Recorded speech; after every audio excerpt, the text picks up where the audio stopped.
Now, you used to be a teacher, and one of the things that I've found very funny is every time something big happens, a couple of tweets will come across my timeline, which will be like, I can't believe I just watched my old teacher win the world title.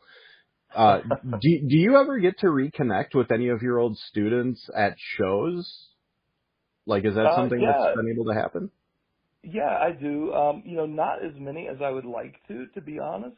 I'm not very active or present on any social media, so like I don't really have much of a way for people to reach out to me. I've kind of lost touch with a lot of former students. There are a handful that I do keep in touch with, and that come to shows. There's one couple that you know I taught. I taught her, I think, maybe my last year teaching, that I've stayed in touch with them, and, they would hit me up to come to a show we were in California. And then a few months later, they'd hit me up for the show in Texas, and I'm like, what the hell's going on? And they were husbands in the military, so they were moving all the time. And then, every time it was like, we want to come to the show in New York, and I thought you lived in Texas. But yeah, I do get to see, some people, every now and then, and that's been really cool, yeah. But, I was honestly I haven't been able to keep in touch with them maybe as much as I would have liked to. Yeah. So if you're out there, hit me up. Yeah.